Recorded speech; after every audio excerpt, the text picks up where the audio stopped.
Hey there, students.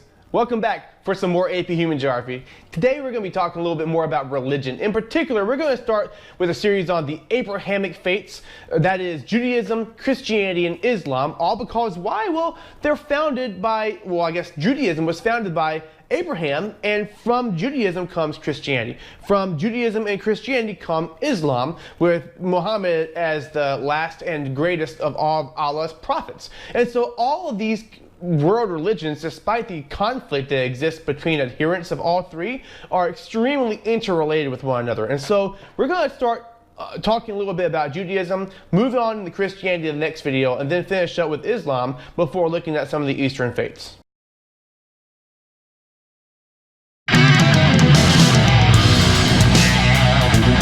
Judaism is founded by Abraham. The Bible refers to him as a Hebrew before it refers to anyone else as such, and he says to be, a follower of monotheism. In other words, a follower of the one true God that the Jews, Christians, and Muslims all believe in. Now, there are also other sons of Abraham. All three of these people, Abraham, Isaac, and Jacob, were known as the patriarchs, that is, the fathers, or the founding fathers, if you will, of Judaism. Early on, God makes a covenant with Abraham, and he says that if you basically follow God, then the Lord will give him as many descendants as the stars in the sky or as sands on the seashore. And so basically, Abraham, dude, you're going to be father of many nations, is what God's telling him. This is a covenant or an agreement between God and Abraham, saying that if you do what God commands, then God will bless you with many, many descendants. If you look at the Christians and Muslims today and say that those are technically descendants, I guess, in culture from Abraham, then, well, very much so, he did, in fact, make good on his promise to Abraham.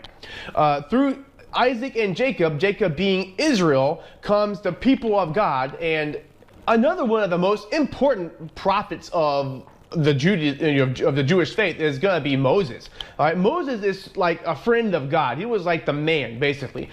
He's so close with God that the man says, God, I want to see you. And basically, God's like, well, if you see me, you're going to die because you can't witness and behold all my glory at once. All right. So God puts the man in a crack in a mountain and passes by Moses. All right. So according to the Old Testament, this is what happens, and that's something that doesn't happen with anyone else. All right. So it goes to show how close Moses was and how close he walked with God's teachings. Moses was the one to whom the Ten Commandments was revealed to on Mount Sinai. He's the one who led the Hebrews back into Canaan, or that is the promised land where modern day Palestine is today. Israel and Palestine, that whole reason that you hear about so many people fighting over all the time. And that's kind of it, is because Jews consider it to be promised to them by God going way back to back then, with Moses. And so Moses is a very, very prominent figure as well. Something else you're going to want to be aware of is the United Kingdom era within Jewish history, in which you have a series of three kings that come into power for roughly about 40 years each. And the first of these three kings is going to be Saul, who walked within the favor of God up until a point that he began to kind of do things on his own. The Bible mentions that he did not completely follow God's commands to destroy even the animals of the Philistines in one particular battle. And he falls out of favor of God. This is when King David, the same David as the story of David and Goliath, ended up becoming the king of Israel. And he was one who the Bible refers to as a man after God's own heart. Today, Jews kind of really hold this man in high regard. He's considered to be one of the most important followers of God because, well, really he's kind of like everybody else. He struggles with some major sin issues, right? And always ends up coming back to God, always ends up kind of, I guess, doing the right thing. And he's very, very, many people, many Jews, many people in general kind of feel like they have some kind of a strong association with David because of the fact that he's just like them. He's a regular old dude, even though he's king. Even has to kill his own son, Absalom, in a revolt against him. His son tried to take over his kingdom. And so he had to deal with some serious stuff there. Then there's Solomon. Now, under Solomon, the kingdom of Israel was under its greatest golden age. All right, these guys were rich. The temple was was built, Solomon's palace was built, and it was even more grand and great than the temple itself. And he would have just been one of the richest in the land, all right? And then after Solomon, everything kind of just falls to crap, all right? You've got the separation between Israel and Judah, in which you have the north and the south. You have a series of invasions and things and occupations. Eventually, Israel is going to fall completely, and that leaves Judah, which is going to kind of be the remaining source, I guess, the remaining chunk of the Jews and their traditional culture, until they too would fall under a series of foreign occupations.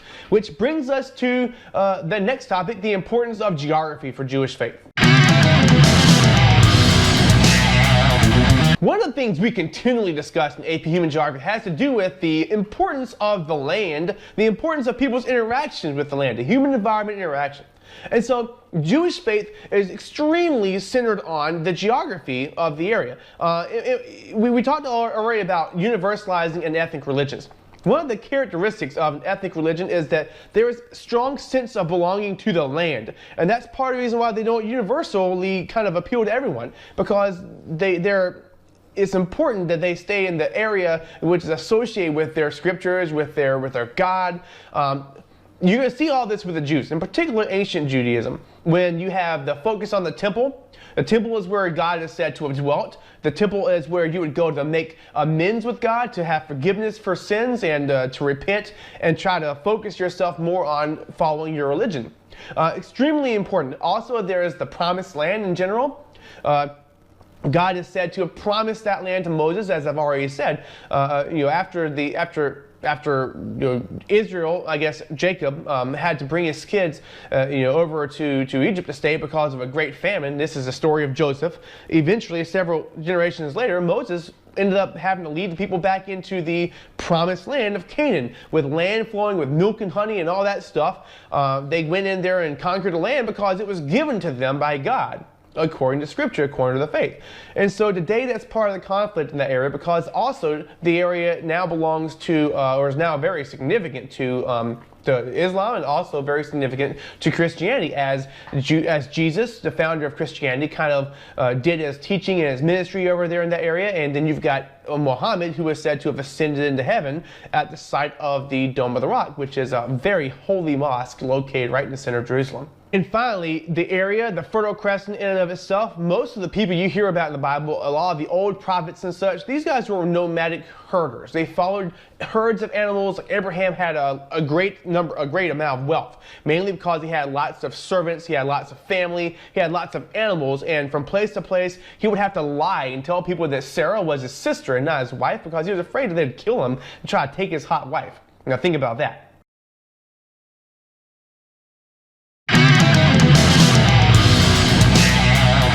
Why are we looking at Judaism and human geography? What's the deal with it today? How do people feel about it? There's no more temples, so what's the deal with the geographic importance? Well, still that area is considered to be holy. It's also the place where Israel exists today after the year 1948, when that country became a thing once again. I might go ahead and add real quick that the diaspora, the Jewish diaspora of the year 70 AD, so this is after Jesus had done come and gone, the Jews were still looking for their Messiah. They were still being occupied by Romans, and they continually revolted against the Romans and would not accept Roman culture. So in the year 70 AD, the Romans came in and basically just ransacked Jerusalem. They destroyed the temple. They took all the goods and the treasure, the booty, right out of the temple and used it to build the Colosseum in Rome.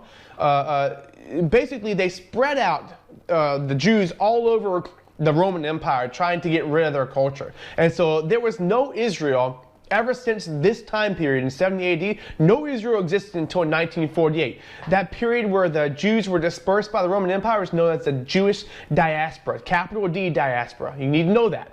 All right? So, what do they believe today? If you're a Christian like most people in the southern United States, you might be a little bit flabbergasted by this, all right? So, Jews, and there are different types of Jews and Jews that believe different things. I'm just kind of generally speaking, all right? Many Jews believe in kind of a universal path to salvation. They don't necessarily think that their way is the only way. I mean, think about it. if you believe that only Jews, only God's chosen Jews were going to basically go to heaven, then what's the point in any kind of religion? All right? These guys aren't going off trying to make other people be God's chosen, and so they tend to believe that there's no real one singular way to get to heaven. Also, they believe that God is far more mysterious than simply what Christians and Muslims view him as. Someone who we are all made in God's image, so we kind of know what God looks like, right? Well, Jews are going to say, heck no, we don't know what God looks like. God can't be conceived into a personification. He is all-knowing, all-present, all-powerful. Many of them say that he is the universe, all right? Many of them say that he transcends and even goes beyond the eternity of the universe. And so it's very, very hard, but what this does is it kind of opens the door for Jews to be extremely tolerant to new ideas in science or whatever it might be, and so they're typically pretty accepting of things like this. Also, Jews believe that salvation is pretty much based on good deeds, good works, things that you do.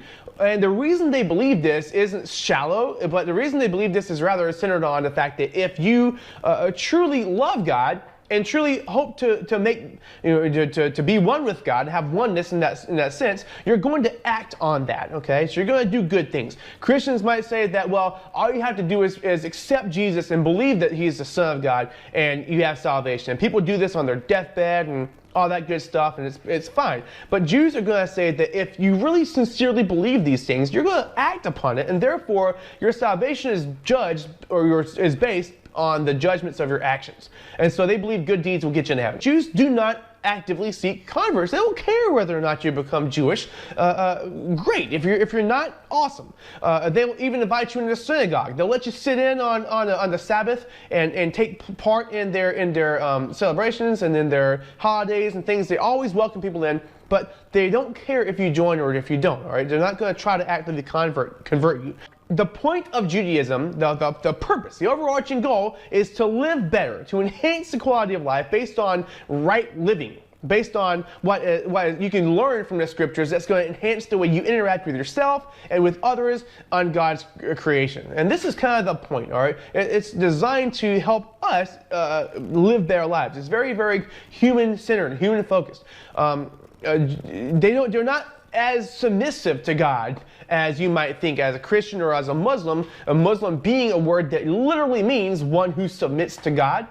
What the Jews are more likely to do is they're more likely to wrestle with the idea of following God, all right? In fact, there's several different examples of this in the Old Testament. One of them being with Jacob literally wrestling with God, mentioned in the Old Testament, and another one having to do with the fact that Jacob stole Esau's birthright. Another one having to do with the fact that Abraham literally bargained with and kind of worked out this weird deal about Sodom and Gomorrah with God, saying if you can find just one or just 10 or just 5 or however many people, the story is something to that nature, which if you can find one follower of God, one person who is truly righteous, he will spare the city. These are some of the central concepts of being a Jew today. Lastly, and I'll end on this, the Tanakh and the Torah. All right, Tanakh being the Hebrew Bible, what we call the Old Testament in Christianity, and the Torah being the first 5 books or the law, the books of law. And typically you spread the Jewish Bible up into the Torah, the prophets, and the histories of the Jewish people. But the Torah is the most important, and typically you see these things on these scrolls where people are going to read through it once a year in a synagogue. They read it in Hebrew, and they typically will sing it.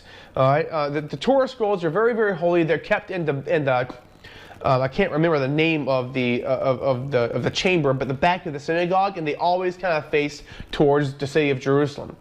And speaking of synagogue, that's the name of the house of worship where Jews are going to practice their faith. So that just about wraps up Judaism in a nutshell. There's so much more you can look at. I encourage you to look at some of the source material on Judaism, read out of the book, find a little bit of stuff. It's very, very Googleable, the things you need to know about this faith. Hope you enjoyed the video. Stay tuned for my video on Christianity.